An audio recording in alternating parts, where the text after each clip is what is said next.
Hey, this time I remembered to unmute myself because, professional. What's up, disc golfers? Joe here with Joe's Disc Golf, and I've got a ton of stuff to talk about today, including some fun stuff you can see right here. For those of you watching this live, for those of you watching this post-produced, you might notice a few things. One, I'm staring directly at the camera. That's because I took it down from my VESA-mounted monitor, got it on its own separate arm, so now it's at eye level. Now I'm not looking at this. Now you guys are probably looking up at my nose. Any bats in the cave? But now I can look at you guys straight ahead. On top of that, the monitors are now off to my right, your left. Sometimes these things get changed, I don't know. I can see things out of the corner of my eye. It's going to make me look over to my right a little more often, though. But overall, it's going to help cut down on the reflected sound, giving you a better sound quality. Even better. This is something you all can appreciate. For those of you watching, you probably noticed there's this sexy looking silver microphone right here. Well, that is the latest upgrade to the podcast setup here. It is glorious. It is the best microphone ever made. Ever.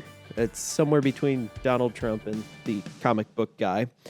But either way, it is this brand new microphone that I got. Thank you to the people over at Sweetwater Sound in Fort Wayne, Indiana. Go ahead and check them out. They have amazing prices, fast work, super awesome stuff, including the Earthworks Icon USB that I'm using right now, running it raw. What does that mean? That means I didn't do anything to mess with the sound. So after getting all that out of the way, what else am I going to talk about? We got Wacky Waco. USDGC is going to be at Winthrop for 5 more years, for better or worse.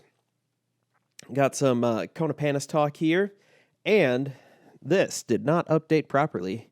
We also have the Open at Belton, talking about that. So before we get into all that, need to do some housekeeping things here. Want to say thank you to Reaper Disc Golf Supply for sponsoring this podcast. I had a sticker around here somewhere. Legitimately just had it, and I don't know where it went. Son of a gun. I got it for this podcast to show it off because it is a really sweet-looking sticker. You're going to have to take my word. Reaper Disc Golf Supply, reaperdiscs.com. They have a huge selection. You can choose the color of your disc. I chose blue because it looks pretty. I chose this red, white, and blue or red, white, silver stamp for the Alpha from Mint Discs. You get to choose all that. And I chose it to be about 175 grams. No, I got to choose exactly 175 grams. So when you go on to Reaper Discs, not only do you get to choose the color of the disc, the actual disc you want, but you get to choose the color of the stamp and the weight. Now, it is pretty awesome to have all of those options to you. Even better, $4.95 flat rate shipping. So you get to choose all this stuff. You get flat rate shipping. I had a great customer experience because I secret shopped them before we signed this deal. He didn't even know it was me. I got a handwritten note in there saying thank you for the purchase. And I've been getting weekly, well, a little more often than weekly, when everything's happened, emails, I'll say it that way, update emails. I believe that's what everybody else in the world would call that. Getting me updates saying, hey, we got all this new stuff in stock. Hey, we got this in stock. We got this in stock. Hurry up, supplies limited. If you want to get this, you better hurry up. You get all that fun stuff. You get some sweet looking stickers that I promise I will remember on the next podcast episode here. I promise I will try to remember, but probably forget. So I want to thank you, Reaper Discs, for supplying me with this awesome disc and sponsoring this podcast. Thank you. Thank you so much. And speaking of some awesome gear, you might have seen on Instagram, I got some new merch in the mail. I'm wearing some of it right now. Check this polo shirt out. Look at this. Isn't this amazing? Check that out. Check out that Joe's Disc Golf. Right there, right on camera. Let me get the headphone cable out of the way. Looks so beautiful. This is the performance. It's not a performance polo. It is the 100% cotton polo. I would strongly advise against this in a tournament setting. It is a thicker cotton polo shirt. If it's cold outside, that might be exactly what you want. Right now, today here in Northeast Indiana, it was 70 degrees. And for those of you down south saying that's it, that's chilly, here it is freaking amazing. Tomorrow's high is 50, and Saturday's high is 40 and rain. Yeah, that's going to be miserable this weekend. Also got some sweet Joe's disc golf hat. Check that out. And even better, on the back right here, it says Joe's Disc Golf. So this is sweet. I did have someone comment saying it reminded them of the Air Jordan. Well, I'm not Air Jordan. I'm not Paul Macbeth. I'm not even a pro disc golfer, but I do like wearing these comfortable hats. And this hat, it's a flex fit. It comes in two sizes, large, extra large, small, medium. I will say if you were borderline between medium and large, you probably want to go up. I'm wearing the large hat, and it is a little tight on my noggin here. But that's all right, because it still looks absolutely amazing. Now, where can I set this so you guys can check that out? I don't know. I do not know, but hey, whatever. It is what it is. Sorry I'm messing with the cables here, but they're kind of annoying me with the way they're moving around there. Wow. It is so awesome right now. This has been a good time. Again, sorry, looking off to the right. For those of you listening to the audio version of this, you have no idea what I'm talking about. But the audio quality should be better, again, because the Earthworks Icon USB. If you are looking to get better sound quality in podcasting, if you're looking to step up your game, I would look into the Earthworks Icon USB plug and play. Super easy, super dope, awesome. Thank you, Earthworks. Thank you, Sweetwater Sound. You guys all rock. But enough of that. We got through all that fun stuff there in about 6 minutes here. Now, we need to get on to our first topic, and that is Wacky Waco. Again, we have not had a repeat winner on the FPO side since Paige Pierce took it down back-to-back years, 2017 and 18.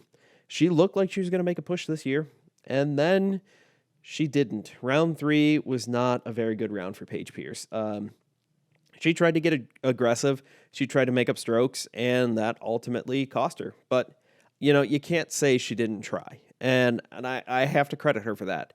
That is something I have to admire and just say, like, hey, yeah, that's awesome. You went out, you gave it your all, you did your best, and, you came up short, but you tried. You gave it everything you got. It does remind me of the Homer Simpson quote. Well, you tried your best, and you failed miserably. The lesson is never try. That is so not true, but hey, whatever. The Simpsons were great. I will say that. Kind of declined here recently. Bringing it back on the rails. Eveliina Salonen was doing she had some wild stats. She had a 0% putting percentage in round 1 from circle 1X. So anything outside of 10 feet, no dice. But when you look at everything, she was parked or within 5 to 10 feet on every single hole, except for like one. And here's the thing. Waco, super windy, super rainy, terrible conditions, absolutely terrible conditions for round 1 on Friday.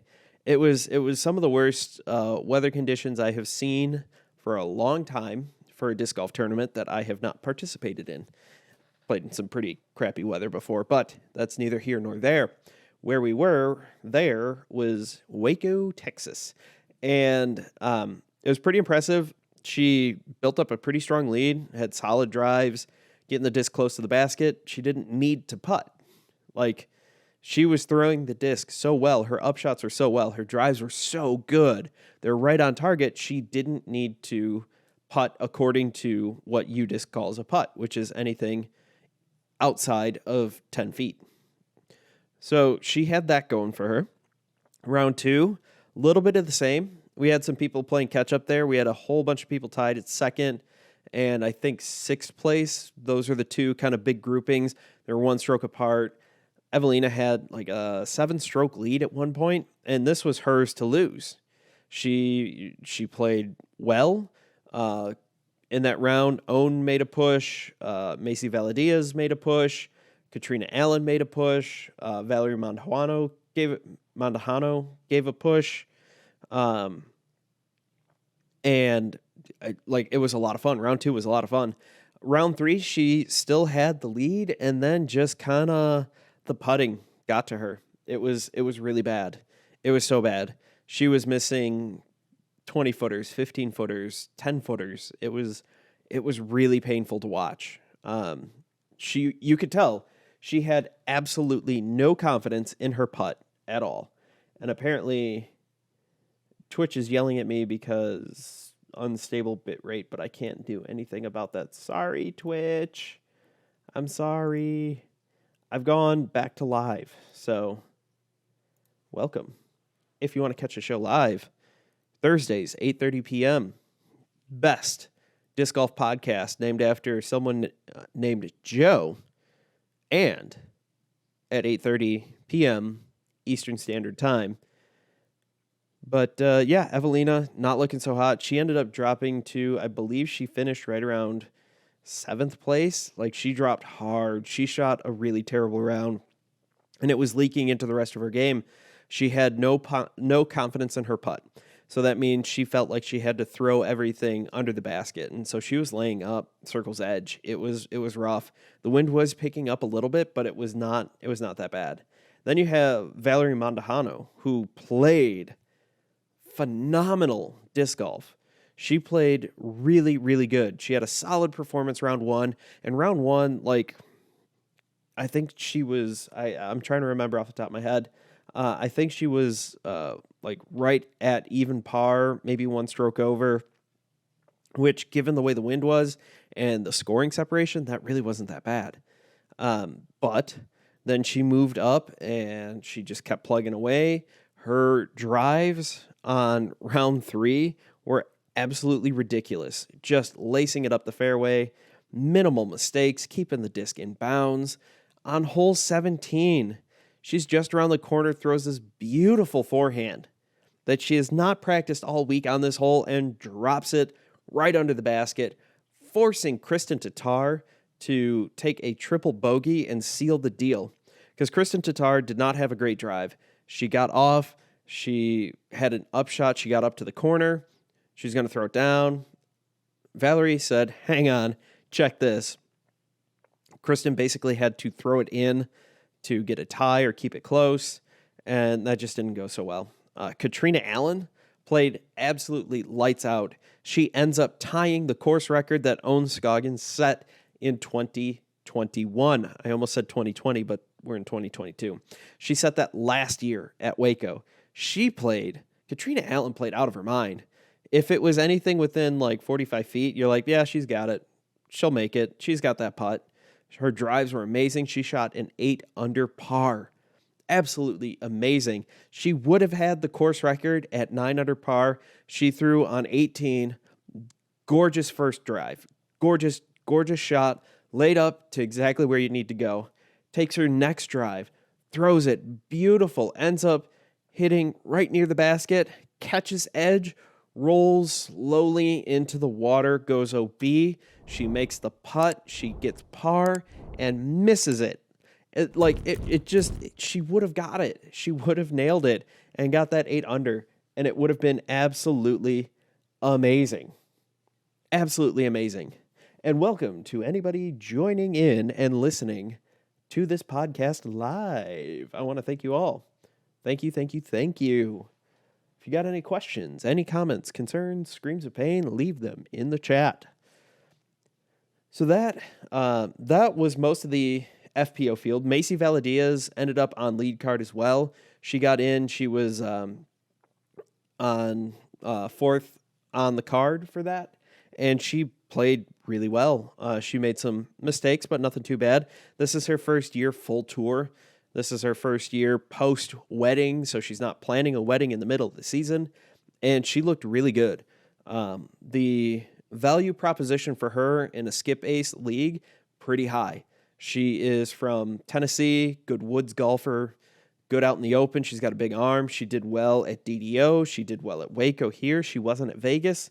I'm looking forward to seeing her. I think she's at Belton, Open at Belton. Basically, every single FPO player is at the Open at Belton except Paige Pierce.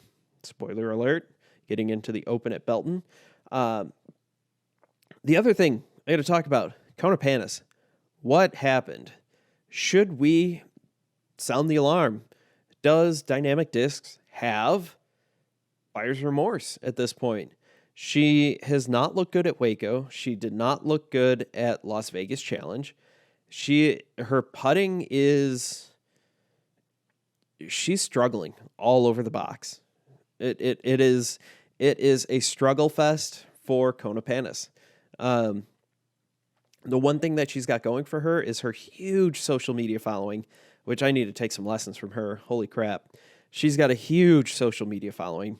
So she's able to, and her brand is built off of, this is me getting better. This is, these are the struggles I'm going through. This is how I get better. So this is, like, fortunately for her, she can work this into a whole bunch of content.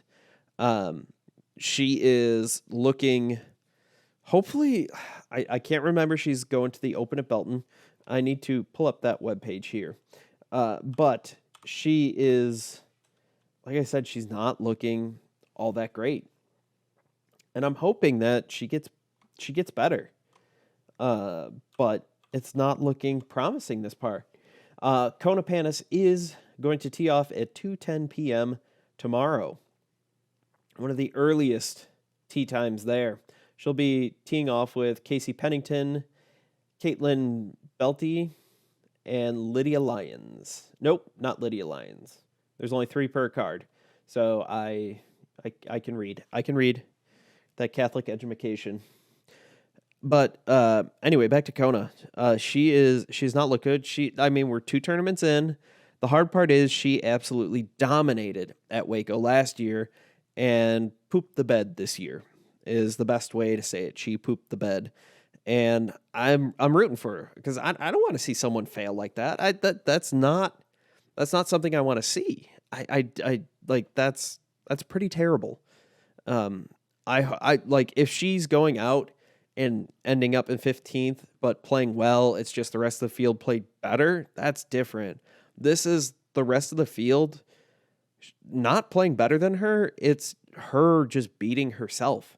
And I don't know what you can do to change that off the top of my head. She changes her putting style all the time. She's constantly working on her putt. I don't know if it's feeling the stress of this huge contract that she has and feeling like she needs to perform. Like week 1 with Waco, first time with that bag. She had all this pressure. She has this big contract, tied for the largest publicly known contract that's out there, tied with a trilogy teammate, Kristin Tattar. I mean, Paige Pierce probably makes more than them combined, but that's not a public contract, so I'm not getting into too much of that. But either way, it's crazy. It's crazy. But I don't even know what to say. Like, hopefully now she's had these 2 tournaments that were awful, but now she's going to the Open at Belton with 0 expectations. There's not really camera crew. There's post-production, but she's teeing off on the second card to tee off totally, so not really a big deal there. She is got no pressure there. There's really no media. I don't know what kind of live presence there's going to be, but I don't know. I'm hoping that she can figure it out and go from there. And it's mental. I mean, it really is. It's mental. She's got the skills. Her putting's always been her weak point, but it's not this bad. This is rough. This is Eveliina Salonen levels of rough. And I think both women can go out and really do better with putting, whether that's switching to a different putter or doing something else with their putt in general. Just try something different. What's the worst that's going to happen? I mean, you're already not making any putts. Try it. Look at what Jen Allen did. Jen Allen switched for anything inside of 15 feet, maybe 20 feet. She turbo putts. She just turbo putts it in, call it a day. We're bueno. We're Gucci. We're good. It's great. It's phenomenal. But that's it. She just turbos it in. Take the disc and just whip right in. Might try to do a little lesson on turbo putting here. That was one of my go-to styles for quite a while. But back to this whole Kona Panis, Eveliina Salonen thing. I'm really hoping they start to pick this up. I really hope they do. I think Kona is definitely a top 10 player. She was last year. This year, who knows? Now, I'm sitting there thinking, like, is Valerie Mandujano going, all right, I'm beating Kona Panis. I'm up there beating, competing with Kristin Tattar. Now, it has only been 2 tournaments, and she's been right around Kristin Tattar. She beat her this past weekend. Kristin beat her last weekend or 2 weekends ago at Vegas, whatever. I don't remember. I don't know if they were both at the Memorial or not, but hey, that is what it is. It's just one of those things where it's like, all right, does Valerie come up and go, all right, Jeremy, EMAC, whoever else is in charge of those decisions, I want more than Kona because I'm better than Kona. Now, again, 2 tournaments in, but she's probably thinking that in the back of her mind, like, hey, I'm beating the highest paid Dynamic Discs FPO player. I'm beating her handily right now. What's going to happen? It'll be real interesting to see what happens coming up here as the season progresses. We got the Open at Belton. We've got Texas State's. I really want to see what happens. I'm really hopeful. Like I really want both of them to succeed. I don't like watching people fail like this. If you go out and do your best and you come up short, that's fine. But like Kona is just so far off her pace, and so is Eveliina. Eveliina is just somehow through 2 rounds winning because she's parking the disc, but without putting. She doesn't have to putt. I don't know. I don't know why I just thought of this. Round 3, Cat Merch. She had a beautiful throw in from like 101 feet, I think you disc had it listed as. Absolutely insane putt. Really, really good. I mean, throw in, really. That is the perfect Kayla putting distance. If you do not catch that reference, you need to go watch Half in the Bag Disc Golf Podcast. Live. Well, not live. We record it on Sundays, and then it gets published by Tuesday morning. So go ahead and check that out. Check your local listings. But, excuse me, usually out by 9 a.m. on Tuesdays, just like this is out by 9 a.m. every Friday. Good news, bad news about this microphone. It sounds great. It picks up a lot of other things. Like I'm sure when I was typing earlier, you could hear that clear as day. I'm sure you could hear me drinking and swallowing. So, yeah. Moving over to the men's side of this, Paul McDowell takes it Beth. Yep. Strokes are no fun. Paul McBeth takes it down. He is a repeat winner, winning it in 2019, question mark? I know Jeremy Colling won it back-to-back years in 17 and 18. Nico won it last year, so I think it was the year before or 2 years before. Well, yeah, because Mason Ford took it down in 2020 because it was cut short after round 2. Like, it was done. So, no more, no less. Paul McBeth takes it down. Luke Humphreys is right there the whole time. Is he the real deal? Luke Humphreys at Las Vegas. All right. He showed up. He was top 5. I think he was top 5. He was top 5, I believe. Top 10 at least. And looks really good. And he made a comment that he finally started practicing putting. Funny what happens when you practice. You actually get good. Get good, noob. Even if he didn't practice, he'd totally kick my ass. Have a hard time recognizing him without the sweet mustache. And I do mean that without sarcasm. Like, it was awesome. But Luke Humphreys, all right. Show me what you got. Besides the Heiserfest that is Las Vegas. Just wide open course. Yeah, it's kind of windy, but, favors the distance throwers. Waco? Distance is a good thing, but then you have to get off the tee. You've got some tight woods golf for 9 or 10 holes. It's rough. And the open holes, especially the first 3, aren't really that open. You still have to hit your lines. Hole 17, same thing. You still have to hit your line for at least half of that. And then that is a tricky green layup to get your birdie. Hole 18 is about the only one that's really wide open. Like hole 1, I guess you could say. But depending on which way the wind is blowing, throwing that hyzer shot is brutal. That is rough, to say the least. But, yeah. So, Luke Humphreys, I think, I'd start keeping an eye on him. He's really looking really well. I'll be curious to see what happens when, Drew Gibson's in and we get to a wider variety of courses. The Texas State is going to be interesting. That one I'm really curious about how he's going to handle that.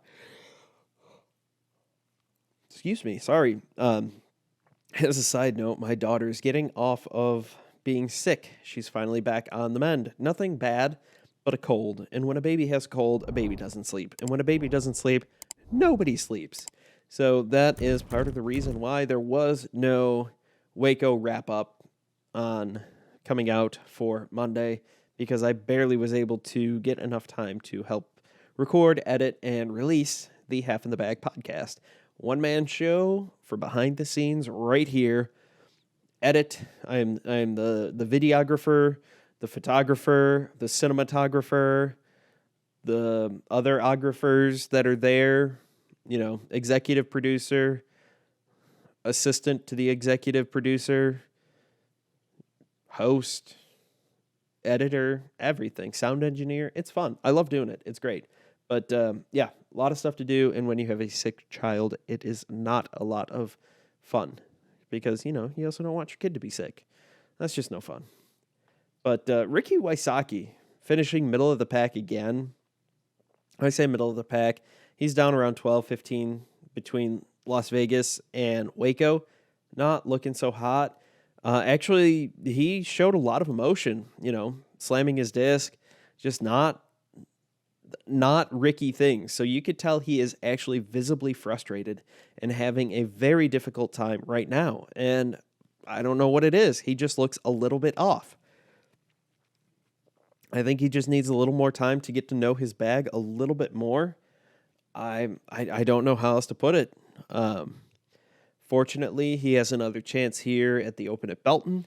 He does have a chance as well at the Texas States. I mean, he's got plenty of chances. Jonesboro, Champions Cup, Dynamic Disc Open. He's gonna be doing all right there. All right, I hope. And Kale LaVisca back in the money. Good to see him getting some money again. Now, on to one of the major topics here. USDGC signs for 5 more years at Winthrop. And I gotta say, I haven't really gotten into watching disc golf live or watching disc golf tournaments up until recently. And I gotta say, for as much hype as USDGC has, that course, The mozzarella sticks were gimmicky. The 3-point Mando for that 270-ish foot downhill shot, Like, I don't know. I'm not sold on the course, to be completely honest. It's cool. It's a cool tournament. I really think PDGA or somebody needs to pull an Eagles Crossing and just drop a boatload of money in and make a course that is spectator friendly, that you have complete control over. You can put your lines through the woods, do it something like Waco, something along those lines where you still have open holes, woods holes, really test everyone's skills. Maybe even get in, here's a crazy idea, a second course. Try that. I mean, if you buy enough land, get it working, get some tees out there, get some baskets out there, great idea. I don't have that kind of money. So if you want to donate, you can always buy some Joe's Disc Golf merch, like this beautiful hat. We also have coffee mugs, t-shirts, polo shirts, sweatshirts, blankets, you name it. We got the Joe's Disc Golf logo on it. But, that's kind of that right there. Like I said, not a huge fan of it. They did have their strongest spectator showing in 2021 with more than 3,500 spectators showing up on the last day. This beats 2019 by 75%. Pretty solid showing. No spectators in 2020 because, the Rona. It was all going around. That's what it was.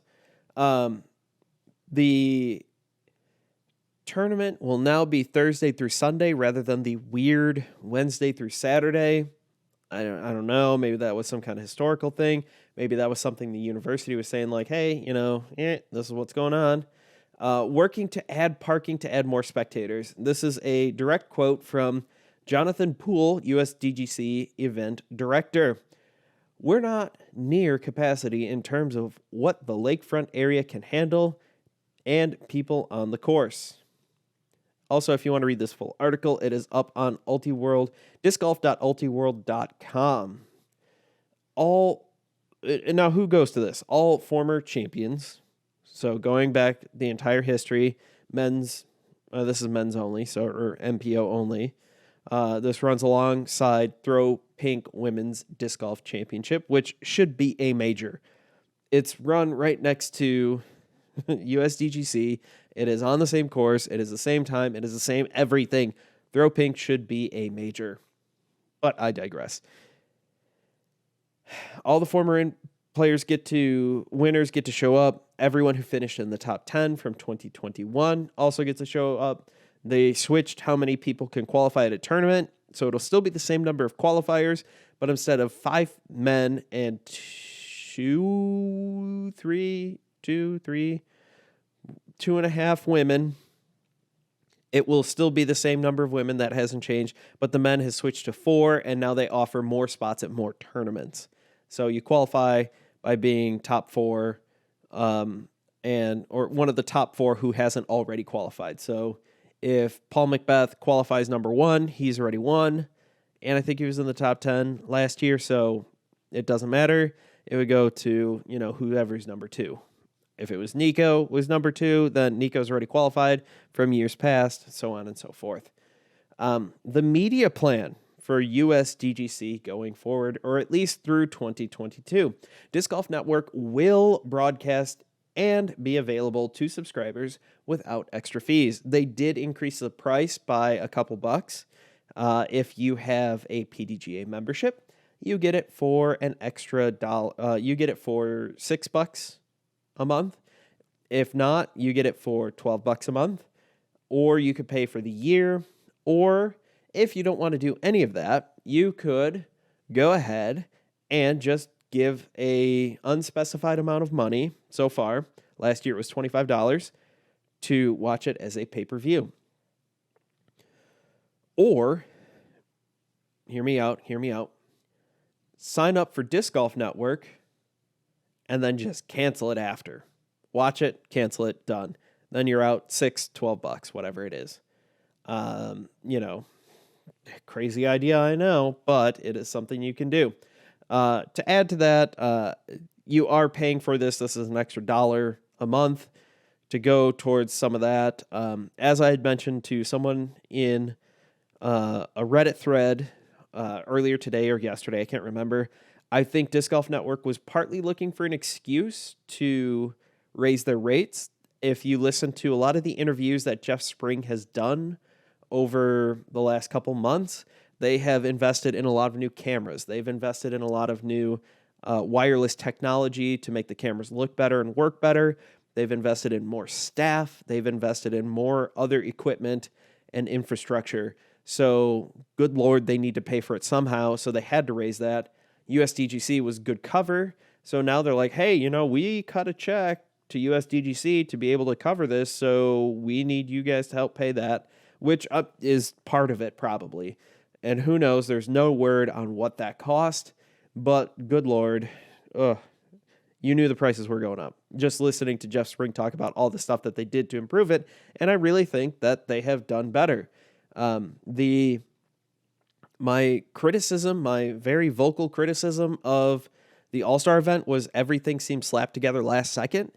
But by the time you got to Las Vegas, the coverage was great, except for the fact where they dropped coverage for the first round. They fixed everything for Waco, and everything at Waco looked really good. Graphics were good. There's still some bugs that they're working out there. Nothing's perfect. This isn't ESPN. This isn't the NFL Network or MLB Network or NHL Network. This is the Disc Golf Network, still relatively new, still working out the kinks, but I think they're doing pretty well. There will be an additional fee if you want to watch post-produced condensed footage, even if you're already a Disc Golf Network subscriber. So, boo on that. Jomez, GK Pro, etc. won't be there and / aren't allowed there. Yes, they signed Jomez, GK Pro, Gatekeeper, and I think Central Coast all signed these contracts for covering the majors with Disc Golf Network and the Silver Series and Elite Series. However, USDGC is a major that is not owned, run, operated by the PDGA. It is run by Innova. I mean, it's a shell company that runs it that's owned by Innova. Which, yeah, that's a whole different can of worms that I don't really feel like getting into other than saying, I don't like it. On you. Here is a great quote from Mr. Jonathan Poole. And I think this encapsulates his sentiment towards the disc golf fans and his, well, let me just read this. For our majors, I'm struggling to see a need for post-produced coverage in that capacity.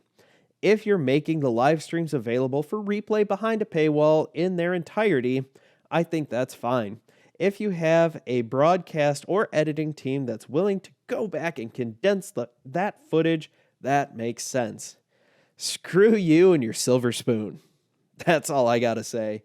There is absolutely a need for post-produced coverage. Why, Jomez is paying, $1 million to get the rights to do post-produced. Why not charge Jomez some ungodly amount of money? Because that's what you want. You want this. You're not letting Disc Golf Network subscribers watch the condensed version, and you think that this is a good idea. Huh. You've got your head so far up your rear end, you're wearing your small intestine like a wizard's hat. That is just my personal opinion there. Poole expects viewership to double this year. He said that moving to allowing Disc Golf Network subscribers access by allowing them to access USDGC. Oh, thank you, sir, for allowing me to watch this tournament. Thank you, thank you, thank you. Really need to get away from... We need to move USDGC. That's my opinion right there.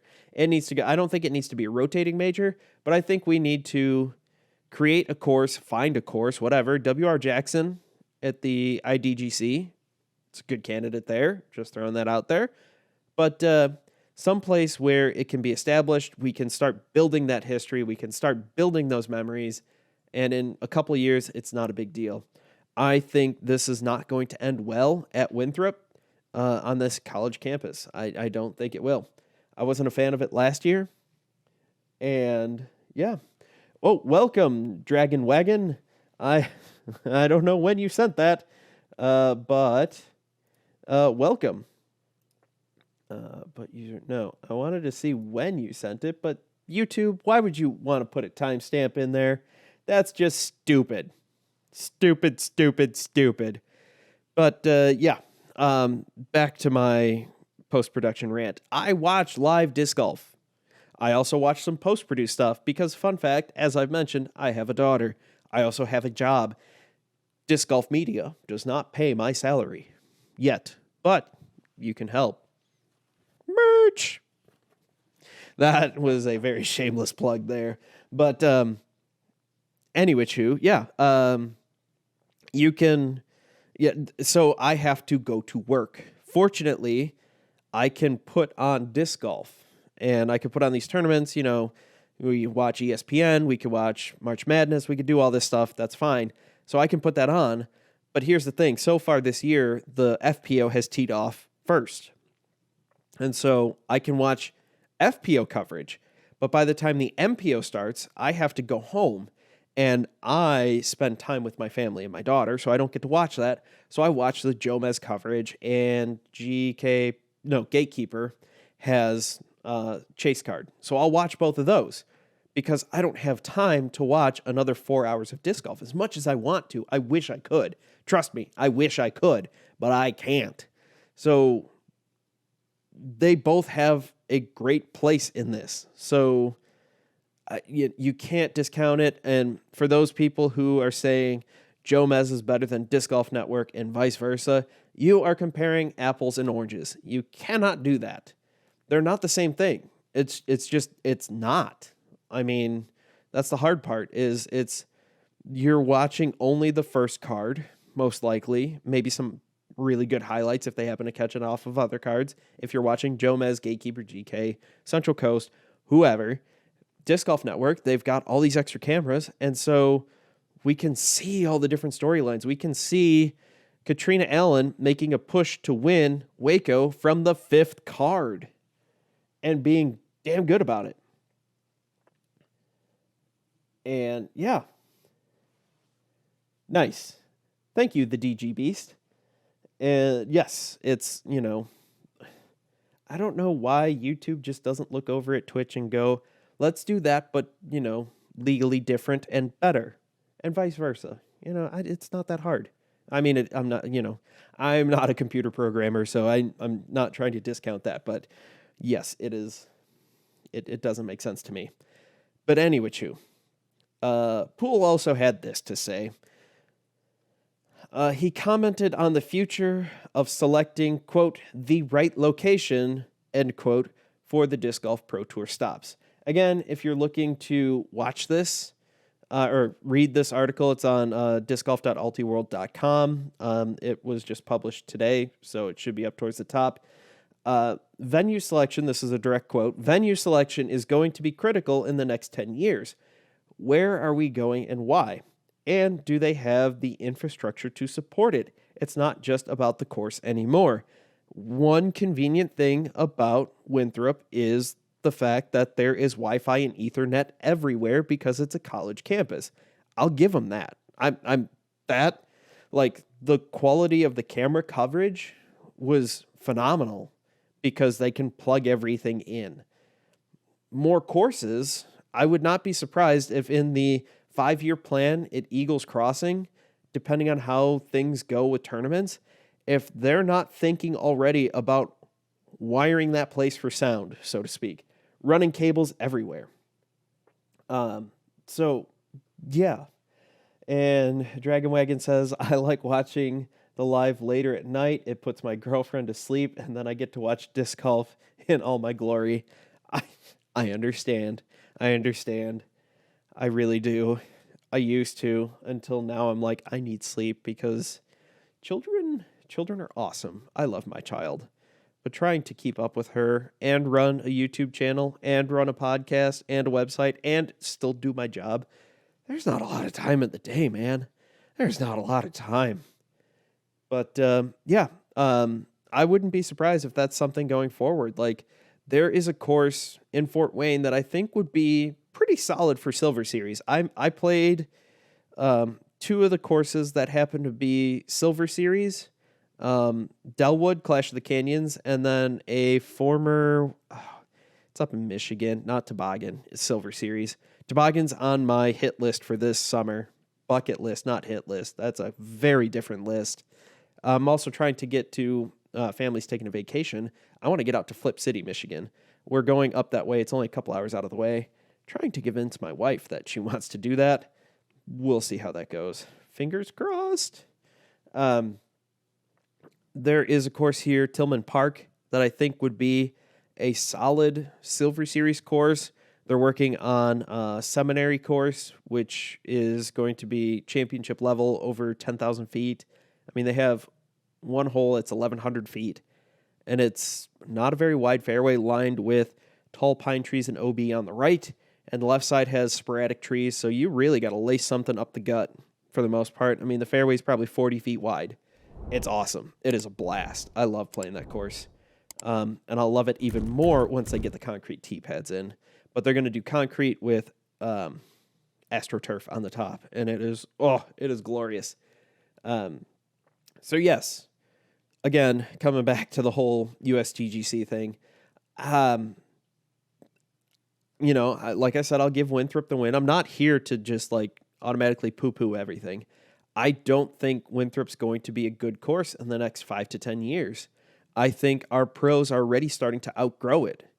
And that's why they have to do this gimmicky mozzarella stick crap and all this other stuff and constantly changing the course. I get changing things a little bit here and there, but this is, I don't know. I don't know, man. Yeah, as I've made it known, I'm not a huge fan of Winthrop as the course for that kind of stuff, but that's how that goes. Moving on to our last topic here, and if you have any questions, comments, concerns, screams of pain, please shout them out in the chat, YouTube or Twitch. MPO, FPO fields are stacked, as I mentioned a little bit earlier.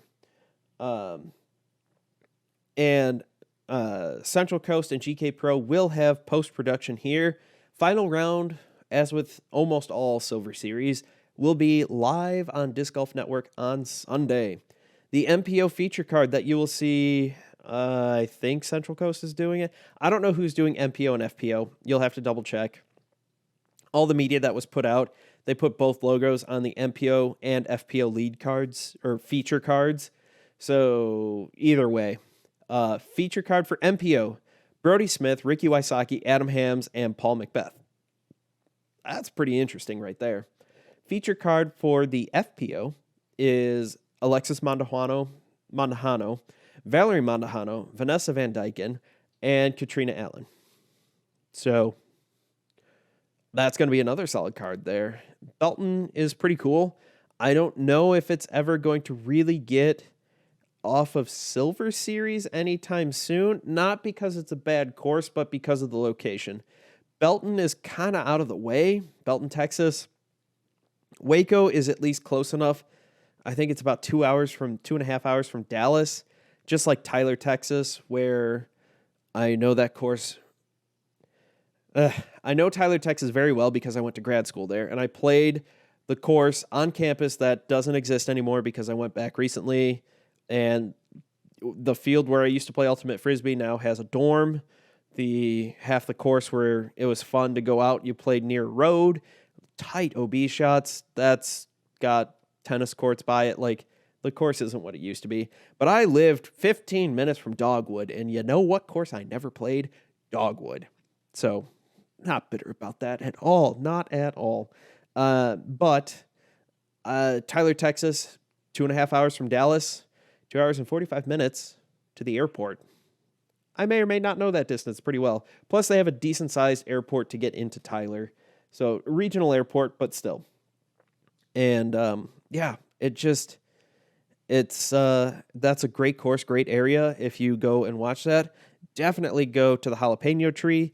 It is a Tex-Mex place, but that's in 2 weeks. And Belton, open at Belton, I just don't think it's close enough to a major disc golf community to draw in the crowds that you're going to need, because disc golf is starting to get there. We're starting to get to the point where people are starting to plan vacations to go to an Elite Series stop, maybe some Silver Series, depending on where it's at. Like, I would go to, I don't think it's on the Silver Series this year, but unfortunately the timing didn't work out. But I would have loved to go see Silver Series at Clash at the Canyons at Delwood Park in Lockport, Illinois, because my parents live like 40 minutes from there. So it's a great way to go see my parents and go see some great disc golf.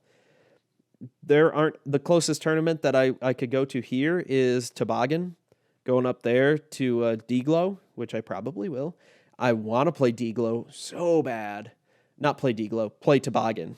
I would love to play D-Glow, but good Lord, there's not enough time in the day for me to play that course competitively, I assume. Knowing some of the local guys that have played it who whip me here, I can only imagine what it's going to be like there. So, still going to be fun. Can't wait to get out there. Maybe shoot around there with do some media, but I doubt it, because that stuff doesn't go over quite that well. But that is what it is. And would you look at that? We are starting to flirt with an hour here.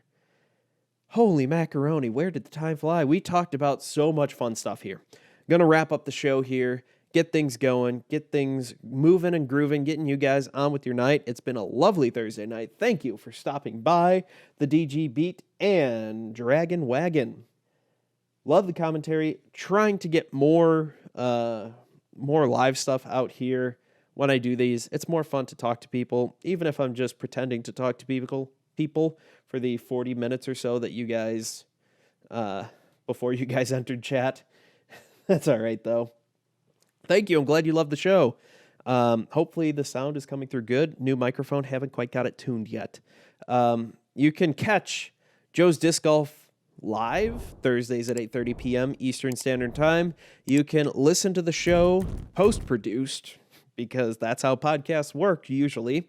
Usually out 9 a.m. Eastern Time on Fridays. We also have Half in the Bag Disc Golf Podcast, where we are half in the bag talking about disc golf and a whole bunch of other random stuff. Me and two other buddies, RJ and Ben. Good stuff there. You can find me on social media at Twitter and at Instagram at Joe's Disc Golf, at Facebook /Joe's Disc Golf, joesdiscgolf.com. We have articles that are usually regularly updated.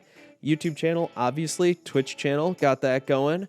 Going to do a giveaway once we hit 600 subscribers. Last I looked, we were at 587, so we got lucky 13 to go. Don't forget to drop by joesdiscgolf.com/shop, and in that case, you can go ahead and check out all the merch that we have there. We got coffee cups, sweatshirts, t-shirts, what else? Blankets, good stuff there.